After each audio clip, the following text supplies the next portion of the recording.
You are listening to the Boss Experience Podcast, a podcast with conversations about business growth, self-development, and maintaining a mindset to achieve business success. My name is Michelle Davis, and I am a business strategist and coach, and I am your host. Let's get started. Previously on the Boss Experience. Well, thank you so much, Cessily, for joining me on the Boss Experience Podcast. Girl, I'm so Cessily excited. Walker. Thank you. I'm so excited to be here. Thank you, Michelle. Oh, you're welcome. So Cessily Walker is an entrepreneur. She's a podcaster. She's an educator. Did I miss anything? I don't think so, girl. I don't think so. Okay. So I think what excites me so much about talking to you is because you're not one of those entrepreneurs that just kind of fill out the sky, all these ones hopping around on all the reels and stuff, and you don't know what their background is, and they just kind of popped up on Instagram and now they're an expert, at running a business. You actually have been running a business. You want to talk about that, like your entrepreneurship journey, because you actually started not online, but brick and mortar. Hey, if you're enjoying this episode and you know you're ready to take that next step to finally become a professional service provider on your own terms, I want you to consider working with me. When you work with me, I help you start your business the right way from the beginning so you can generate the revenue you desire doing what you love. So head over to CEOBlueprintAcademy.com. That's CEOBlueprintAcademy.com to check out the ways you can work with me to get set up for business success right from the start. That's CEOBlueprintAcademy.com. Okay, back to the show. Yeah. So, Michelle, my family is an entrepreneurial family. Before that coin or whatever became really a big thing, my parents always worked a full-time job and they had several hustles on the side. Like my mom has real estate.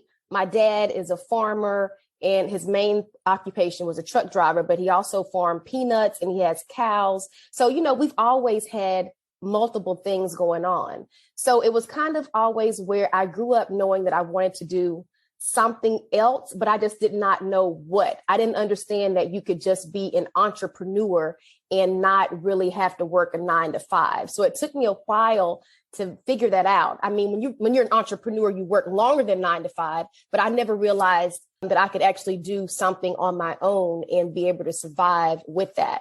Fast forward to 2000, maybe 13 or 14, we opened our funeral home, which of course has to be a brick and mortar because people have to come somewhere for funeral services in our hometown of Grapeland, Texas, which is where I'm from. This really, Michelle, was my dad's dream. He always wanted to be an undertaker. And even as a truck driver, his handle was, "I'm the undertaker, the last person to let you down." So he was getting close to retirement. And we just, all of a sudden, I had friends that were in the funeral industry and we were like, why don't we do this? We don't have a funeral home in our town. So we felt like it was a great opportunity and a great time to provide this service to our community, which is why we opened Walker & Walker Funerals and Cremation. And I'm a co-owner with my sister.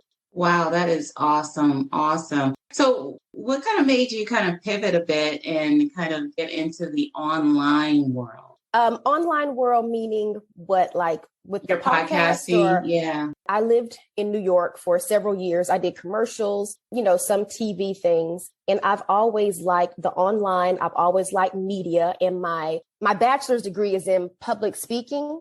So I've always been very interested in online and just media and just seeing myself on TV. So that's something that I've always been interested in. And being here in Palm Springs, it's not that much to do as far as employment. I do work still, kind of dabble in substitute teaching and teaching at one of the local colleges. But I've always wanted to kind of do my own thing. And online brings you that presence. And it also allows you to be in several places and not have, a home-based office, which is really appealing to me because we travel. I'm back and forth between here and Texas a lot. So that is just what really made something to be online, to be very appealing and something that I wanted to do.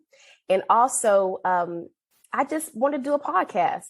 It's like, why not? If I can do it, why? If you can do it, I can too. So I wanted to do a podcast to share with people, especially women, that just because you turn a certain age, we talked about you turning 50, life is not over. A lot of times people feel like, oh, when I get this age, I'm not going to be able to live out and fulfill my dreams. And basically my podcast, which is Too Old, Nah, You're Never Too Old, is basically to show people that you're never too old to do things that you want to do in life and to accomplish.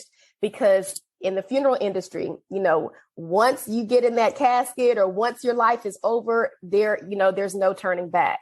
So it's just basically living in the moment and getting those things accomplished before it's too late or before you feel like, your life is over. Running your own funeral home, which is kind of like a non-traditional, kind of job as I view it. Anyway, I would imagine you've taken away quite a few skills to help you be successful. So what are some skills you believe you've taken from being an entrepreneur and having a successful offline business that you've been able to bring online and launch your podcast and mentor women with? I think that in my industry, the funeral industry, let's just speak about that. I think that the main qualities that you have in the funeral industry are going to be patience. You have to be patient because those families are coming to you. This is the worst day of their life and the worst experience that they've ever had to go through. So patience is very, very important. Likability and trust factor is very important. People have to trust you. They have to like you in order to want the services that you provide for their loved one.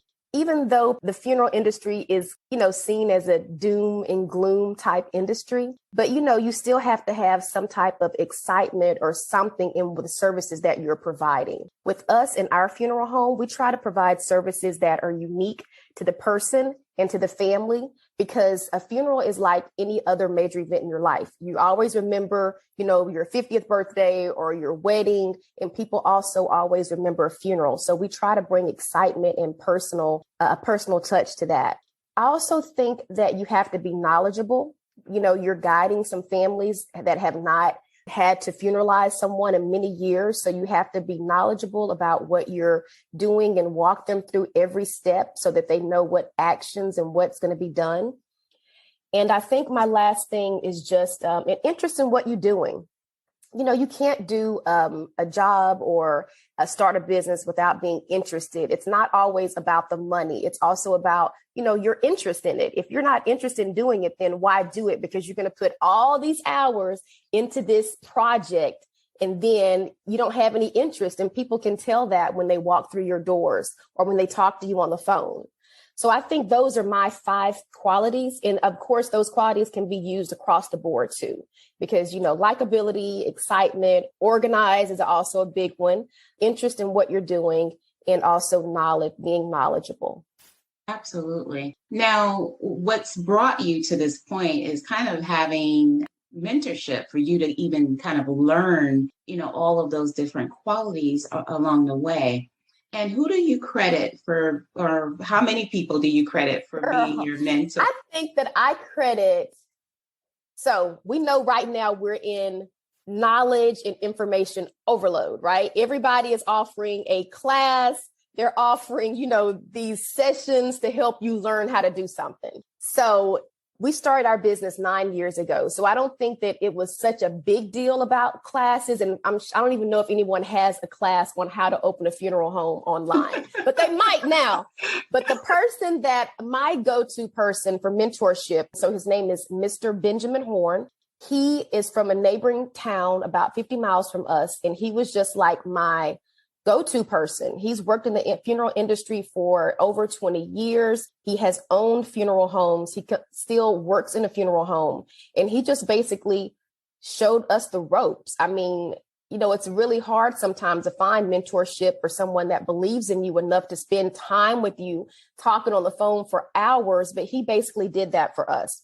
Attention solopreneurs and freelancers. By now, you may be feeling the pinch of inflation in your business.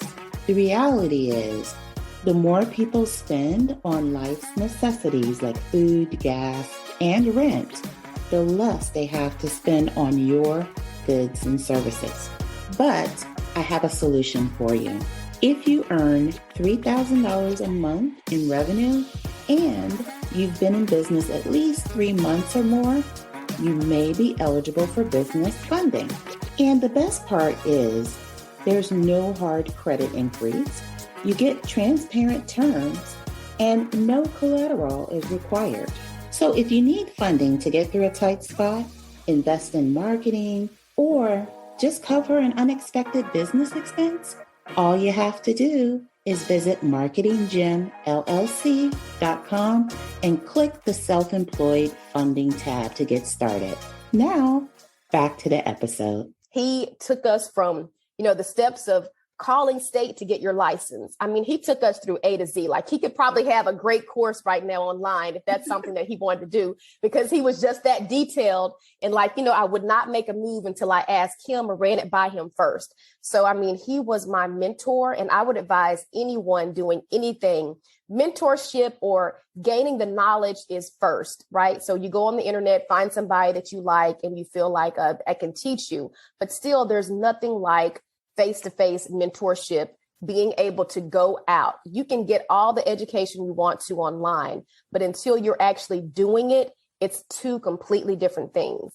And so he allowed us to be there in the trenches with him at the funeral home that he was working at until we actually learned how to do it correctly. And I think the big piece that people kind of miss, they think mentorship is something they can just kind of skip over. They're going to do it on their own, whether it's an online business or an offline business. And I think mentorship is a big piece and a big key to people being successful. I mean, it is because, you want to learn from people that are doing it. And I'm not knocking people that have these classes online, which are great because everyone now wants to be mentored in some facet or in something that they're interested in doing, even if they don't do it. They just want to have the knowledge. But, you have to have somebody or see someone else doing it. It's like you model yourself. We tweaked a couple things with, the information that he gave us to make it our own business, but still to have that model to see how it's done, that's just something that's unparalleled. I don't think it's anything that I could have gotten just by watching some tutorials online. Because a lot of times when you do things, when you buy these processes online, they leave out certain steps. So with him, we were able to see everything from, how to answer a death call, what's the next process? He just walked us through everything, and we actually got to see him do it.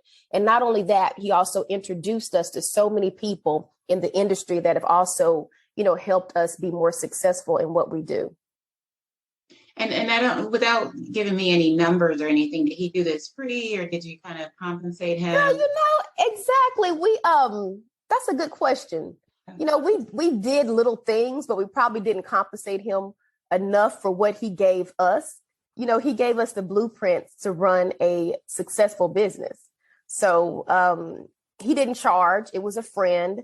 Girl, I'm from a small town. It's just like, come on over here and do this. And come on and help us with that. So, it wasn't like we had to sign a contract of what, he expected to be paid.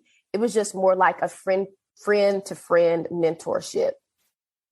Okay. Awesome. So now you have taken your mentorship experience and you've kind of evolved into a mentor through your podcast, because a lot of women think just because they get to be a certain age that life is over, dreams are over, somehow everything that all the aspirations they had are somehow expiring.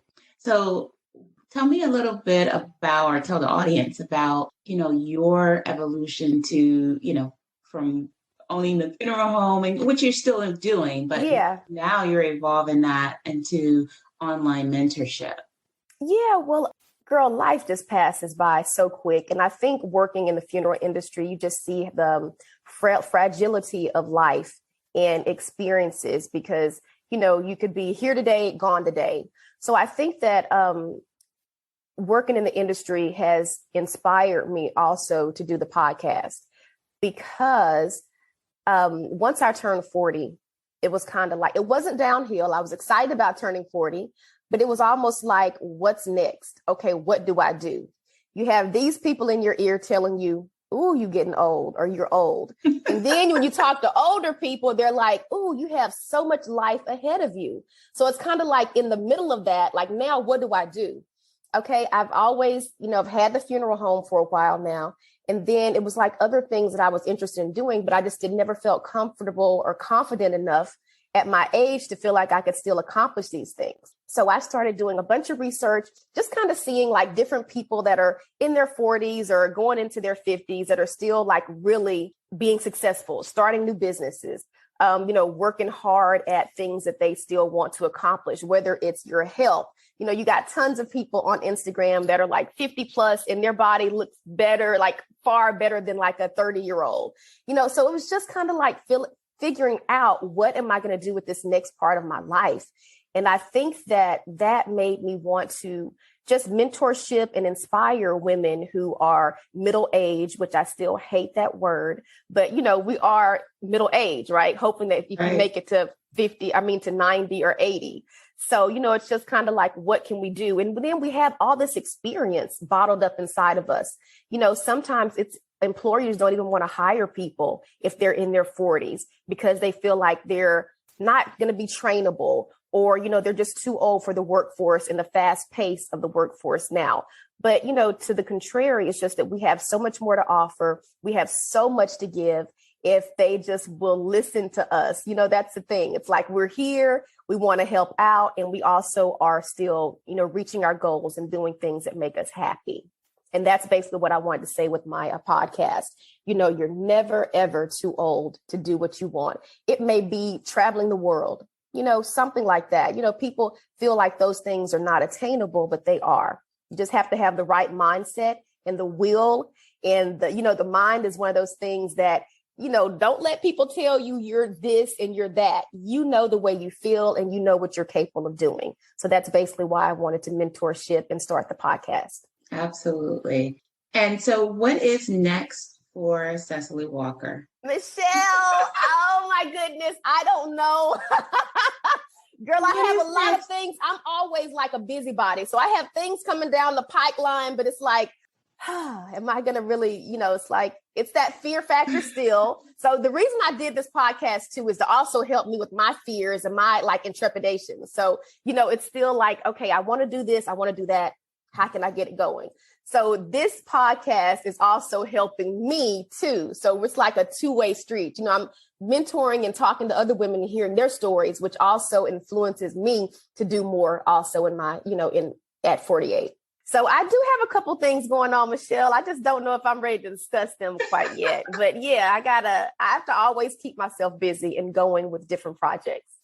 Absolutely. So in case the audience would want to stay in touch and see what's happening next with Cessily Walker and to connect with you to watch your podcast, how do they, or listen to your podcast rather, how do they get a hold of you both on your social media and also on how do they find your podcast? Well, I'm very social on Instagram. So everything is at Cessily, Cessily Walker. So Instagram, Facebook, I'm not as active on Twitter, but and the podcast will hopefully be out next week, but it's going to be across all platforms. It's going to be on Apple and Google and Stitch, all the platforms for a podcast. And it's Too Old Nah. Okay, excellent. And I also have a website. My website is cessillywalker.com. Excellent, excellent. Oh, wait just a minute.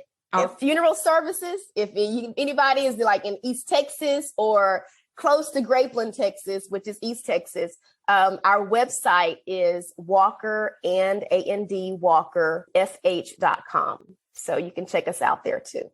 And you're even on Instagram, your funeral home. Yes, we're on Instagram. It's kind of, we try to keep it very inspirational and uplifting on Instagram. Awesome. Well, thank you so much, Cessily, for your time. Thanks so much. And that time flew by. It's already time for me to leave, Michelle. What time is it? I want my whole 30 minutes, girl. Wait. Is there something else you want to say. No, I'm joking. This was really great. So thank you so much for having me. I'm glad that we made it happen. And just want everyone to know that your life is not over.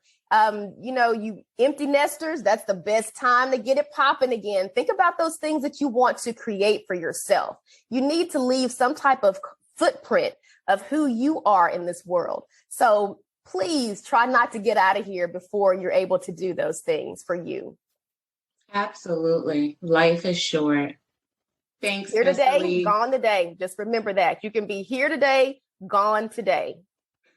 Yeah. Thank you so much, Michelle. Oh, you're welcome. Okay. Thanks, everyone.